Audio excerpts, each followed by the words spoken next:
Hey everybody, it's Kendall from the Recording Lounge podcast, and today we're talking about manually editing drums using slip editing. Now, I'm going to take you through how I do this in Nuendo 7, but this should work very similarly in almost any DAW. Now, slip editing is my favorite way of editing drums that are sort of just not working with the automatic features. Now, a lot of programs these days have some sort of automatic or quantize or beat detective type function. Now, I showed in another video the quantize functions in Nuendo, which work very well for doing quick drum edits. However, anytime you want, some people claim that slip editing is a little cleaner, so anytime that you want maybe a little bit more precision, a little bit more customized editing, and anytime the song is complex or has a lot of time changes or polyrhythms or anything that's probably potentially going to confuse the computer, anything with triplets or lots of swing in the groove, it might be a better idea to edit manually.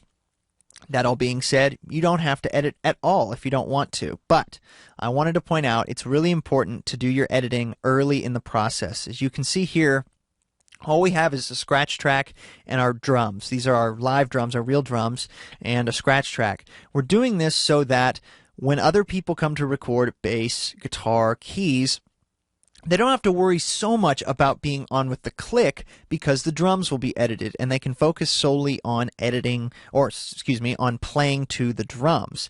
Now you can keep the click in there if there's a drum break or a crash or something like that, but you don't have to worry so much about it. And I think people just play better when they're not playing to beep, beep, beep, and instead they're playing to a drummer that is just really tight on the grid. So, there's a couple setup steps here. So first things first, I've got all my drum tracks and I've got my comps done. So I've got one set of takes here, one set here, and one set here. These are the best sections that we achieved from on this song, and so these have been edited together and we really like the way that they are working. So first things first is we need to consolidate. Now in Nuendo this is called bounce selection. There's a couple ways we can do this. To me the fastest way is to use the range selection tool. So we're going to select this range and we're going to bounce it. Now I will mention, you can see that I have the name of the song is I Wanted, and we're going to do I Wanted Drums Edited. I did a save as of this session so that I have my completely unedited drums in a completely different session. I have I Wanted, which has all the raw tracks, and then I did a save as to create a new session, I Wanted Drums Edited. Now in this case it's Drums Edited 2 because I've already done a session. I've already done the actual edits in another session. So, I definitely recommend doing a save as. It'll just, it will save your butt a couple times, I swear. So, once you've got your new session saved and you're not worried about what you're going to have to, if you might mess up something, we're going to consolidate or bounce these regions. Now, I have this bound to Control-Shift-B. You can also right-click and do Audio, Bounce Selection, but Control-Shift-B is just faster for me. We do want to replace the events. This will allow us to have singular no-edit files. Now there's another couple setup things that I like to do when I edit drums, and that is I have a macro key bound Control-Alt-Shift-G, which does two things for me. Let's open up our macros. It does two commands. Moves the selected tracks into a new folder track, and it adds the selected tracks to a group channel. So I'll show you what that looks like.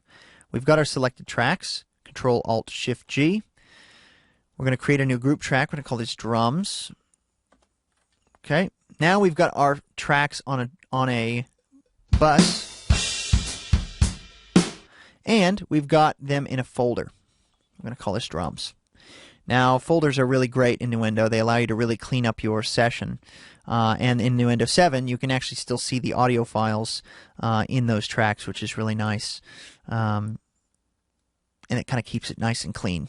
So, now that we've consolidated and we have the files in a folder track, we're going to turn on the group editing function. So, we use this little equal sign here to allow group editing. Now, we can do this a couple ways. we can also select the tracks and do Control G, which will add this little marker here. We can also right-click and do Edit Group.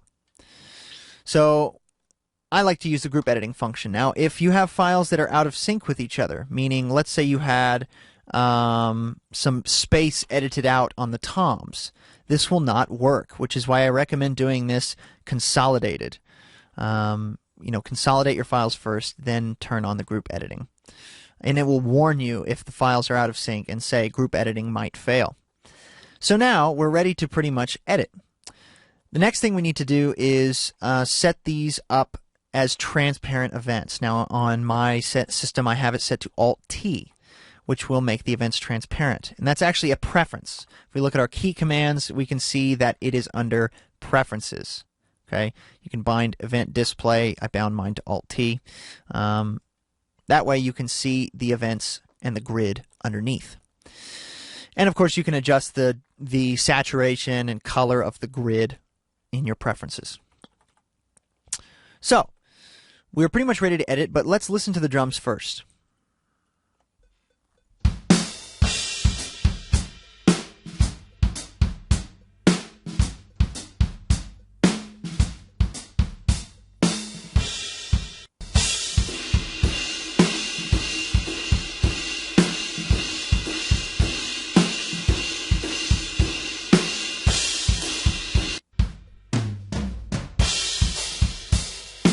So they're actually quite on in terms of just as in the grand scheme, they're pretty close to being on, but we want to make them even tighter.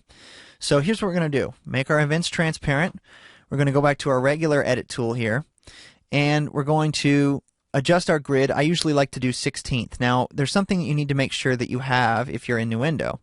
And we're going to go to Tools and Modifiers. Now, in the, where are we here? Edit. Here we go. So we have Slip Event. I have this set to Alt-Shift, and Split Event set to Alt. So now it's very easy for me to, and you can change these as you want. You can adjust any of these really. But what this means is, in my normal edit mode, I can drag things here. If I click Alt, it will turn into my Cut tool. And if I use Alt-Shift, it will turn into my Slip tool. Alright, so first things first is just to give us a little bit of space, I'm trying to drag backwards here using Alt-Shift to slip backwards, and it's not letting me. So what we're going to do is actually pull this forward. Remember where our beat is supposed to be, and then slip this back. Okay, I'm going to do that one more time just so you can get what I'm doing. So this is where our beat is supposed to be.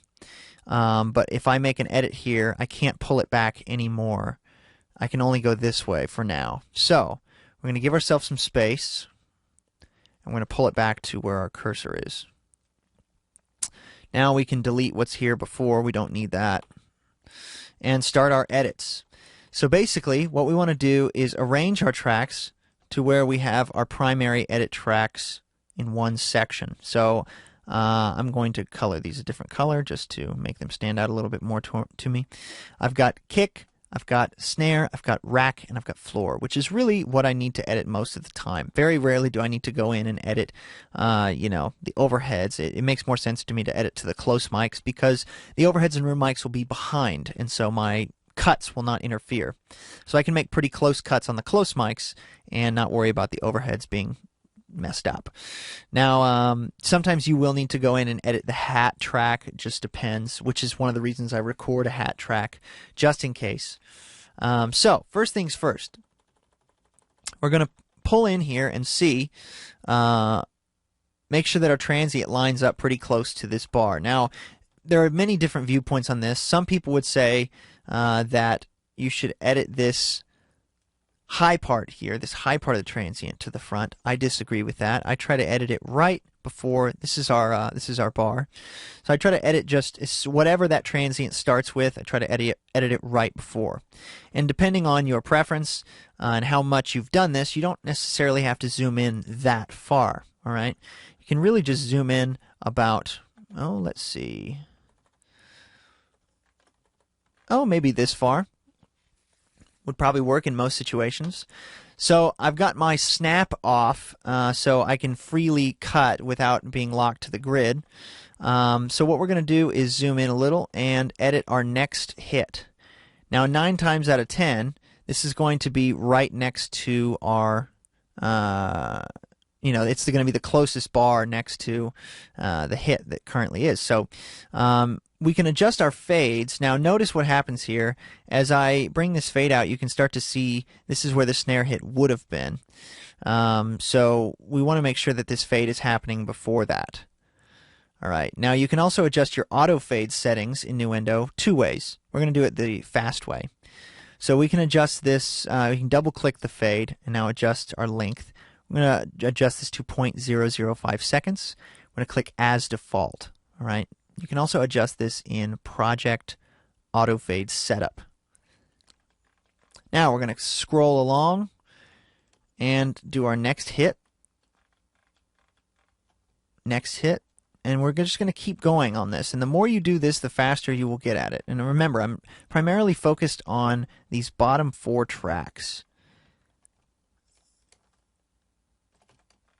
Kick, snare, rack, and floor. And you're really just trying to get them lined up. And over time, you will get used to this motion. In my case, it's really just 3 motions.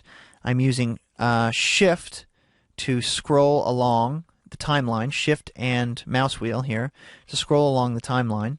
I'm using Alt to cut, Alt Shift to slip, and then X to fade. So as I continue doing this, and I do this so often I don't actually have to think about it. I mean, I am currently editing it as I'm talking. My voice isn't overdubbed here, so you can tell, you can see there's a little bit of something there. If you need to make the waveforms larger, you can do that here. You can see that this one, this might be a little ghost note or something. Didn't quite get it in time. So you can edit this. You just keep on going. The more you do this, the more you'll get used to it. That one's actually pretty on. A nice thing about doing this manually, that hat track was quite off, you can see. Nice thing about doing this manually is that you can choose what to edit and what not to edit. It won't necessarily edit every single thing. So if you have a bar of 4, for example, where the drummer was really on for 1 bar, and he just started to kind of get off, you don't actually have to edit that. You only have to edit what you need to edit. So you would just continue this process for however long it takes. Now, the faster you get at this, you'll find that, it really doesn't take too long, and most of the time you can do it by sight. And you can tweak the fades and stuff as you need to. I'm not necessarily being as picky as I might normally be because I'm trying to explain it while I'm doing it. But nevertheless, you'll get used to it, okay? It'll become useful. Now, I do recommend setting up key commands. I do recommend sort of, taking the time to practice and really get it quick because it can take a while to do. There are certain situations where you might not want to edit. There are certain situations where you have to edit where the drums are actually quite poor. And sometimes in those situations, you have to do a little bit more extreme measures. In this case, we didn't have to do any time stretching or anything like that because the drummer was quite good. He just, wanted to be tighter to the grid than he was.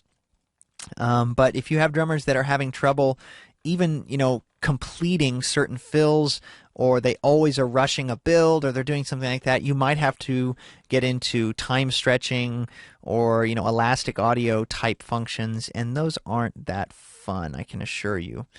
You just want to make sure that you're not getting any weird double hits, that your fades aren't too long or too short. Generally speaking, under 0.01 is probably a good idea, but 0.001 might be too short, a thousandth of a second, or depending on how your program looks at it. So as you can see, for the last couple minutes I've been talking and doing these edits. We've really only edited that much. So it can take a while. It can take anywhere from 15 minutes to an hour to edit one song, depending on how picky you want to get. But in the end, if that's what you're trying to do, it's well worth it. So let's hear it.